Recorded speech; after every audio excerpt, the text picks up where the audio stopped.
Welcome back to another episode of the ShreveportConnection with Tommy.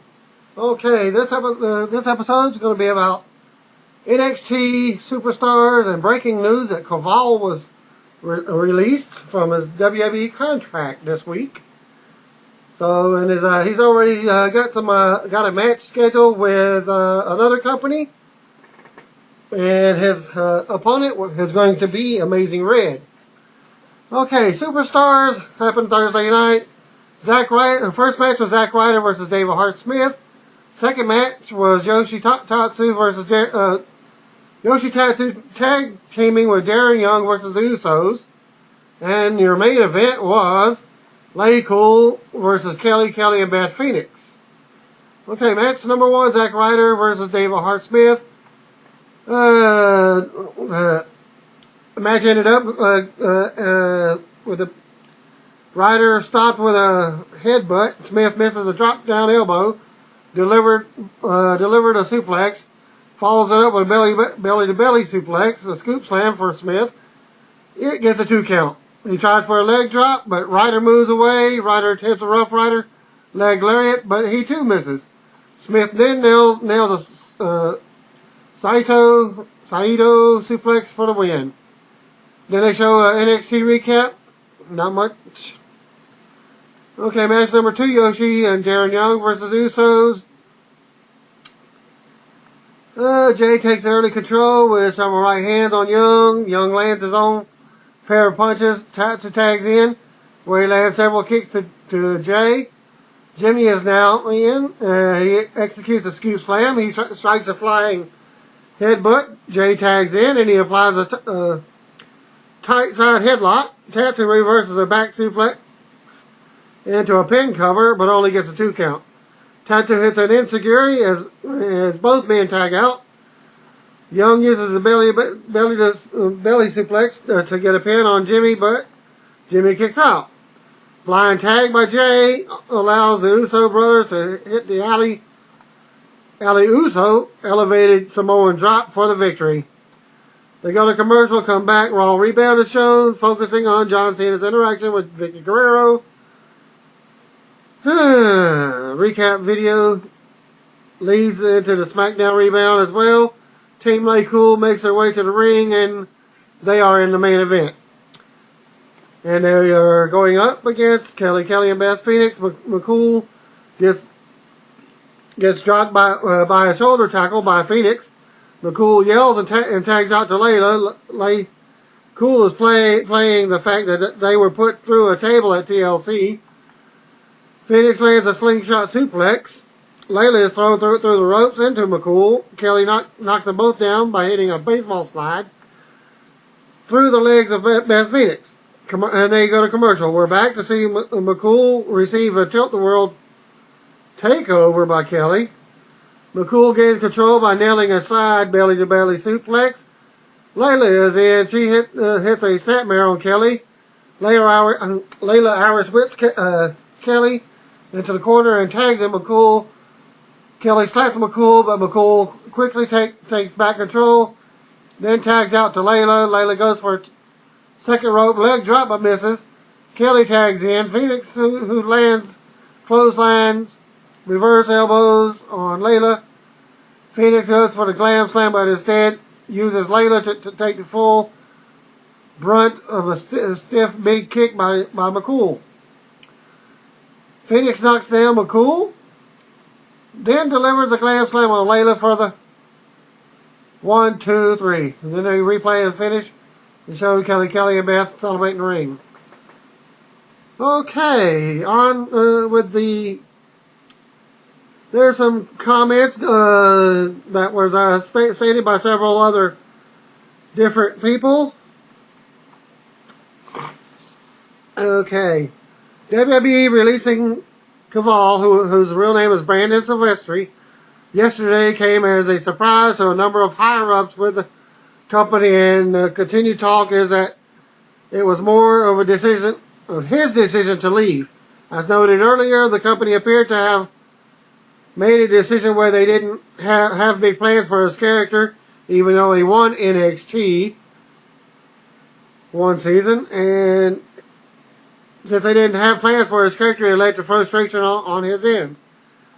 Wrestling Observer is also reporting that WWE will release those who ask for it without attempting to keep them around due to the feeling that TNA offers them no competition, which is a much different feeling from just 1 year ago.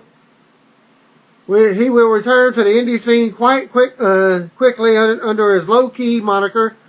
He has confirmed another booking with ICW, which is Impact Championship Wrestling, on January 28th, which is only like 3 days away now that it's Christmas. And Merry Christmas for all those out there in internet land listening and watching my videos. Okay, and it's in January 28th in Queens, New York, against the Amazing Red from TNA.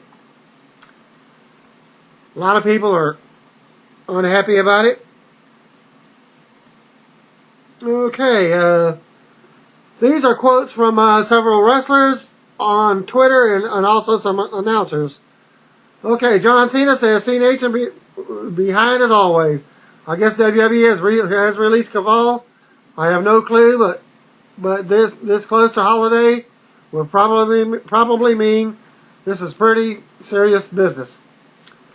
JR comments that Kaval's release from WWE surprised him also. Don't know the circumstances. Kaval won't have any issues finding work. I wish him my best. Jeremy Borash states, very grateful to be working for a company that gives out bonus checks at Christmas instead of walking papers.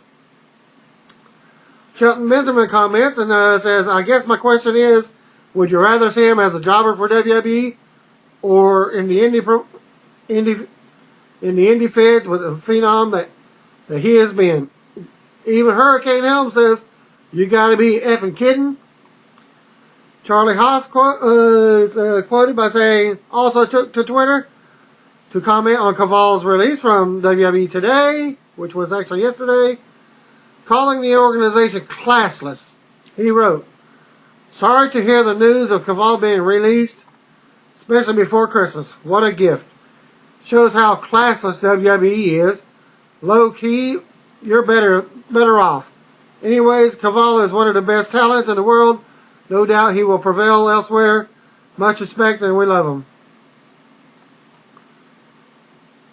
So, there goes that. And I'll go ahead and give a brief SmackDown.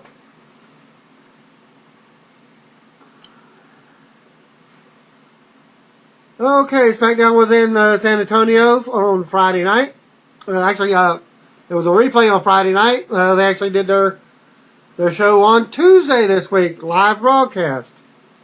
They started off with Randy Orton versus The Miz with Alex Riley. Charles Robinson is referee. Mid-match, they go to commercial. Okay, I believe this was the finish. Orton comes back with some punches, but Miz is able to answer right back. Orton, however, is able to counter a whip into his patented backbreaker. Orton backs up with a clothesline. Miz a few times. Miz misses a clothesline and takes a power slam. Miz rolls up to the apron, but Orton catches him and goes for his draping DDT from the second rope, but the Miz drops him to the apron. Orton punches him and Alex Riley pulls him off the apron. While the referee's backward turn, Miz goes outside and sends Orton into the steel steps.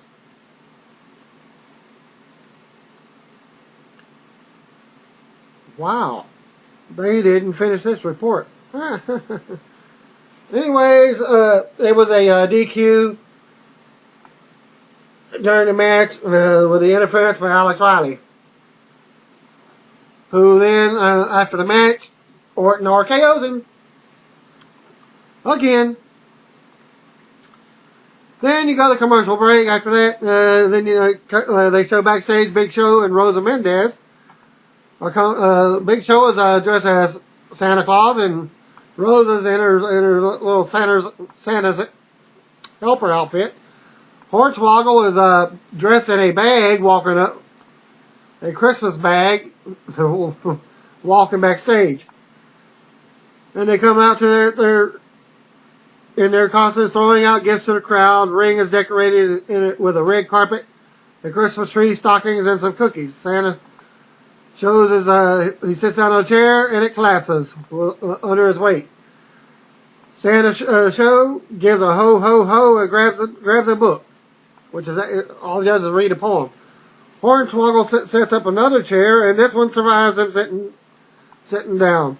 This gets a nice reaction from the crowd. Big Show reads an updated Night Before Christmas. That's pretty humorous. Christmas poem recaps the events of TLC, finishing with Big Show stripping Dashing Cody Rhodes down. Then they hype Knucklehead again. Big Show wishes the crowd a Merry Christmas and leaves. Just as the guy reported, Dashing Cody Rhodes runs in and beats Hornswoggle up. Rhodes kicks Big Show off the apron, destroys the decorations in the ring, gets out before an angry Big Show takes him out. And they announce that Edge will be making a speech. They go to commercial break. They show tribute to the troops segment highlights. Okay, the next is Todd Grisham is backstage with Beth Phoenix. They show a slow motion replay of Beth Phoenix landing on her head at TLC. Possible injury, but she says she's okay.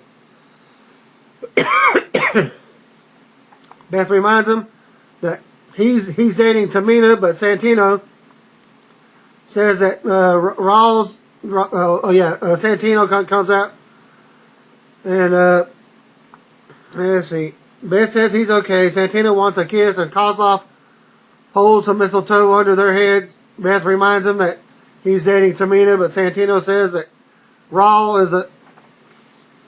that's Raw and this is SmackDown. Santino closes his eyes and waits for the kiss, but Beth kisses Kozlov instead. Lucky guy. Beth walks off, and Santino isn't happy with Kozlov since Kozlov got kissed. Santino says it's like kissing him because he kissed her before. Kozlov blows a kiss and says, "Glamazon." Commercial break after that. Chavo Guerrero versus Santino Marella. Winner by his finisher, Santino Marella. Okay, new World Heavyweight Champion Edge will addresses the crowd. Yada yada yada. Commercial break. Tony Chimmel introduces the new World Heavyweight Champion Edge. Yada yada yada. It says that TLC match shortened his career and he's in a lot of pain.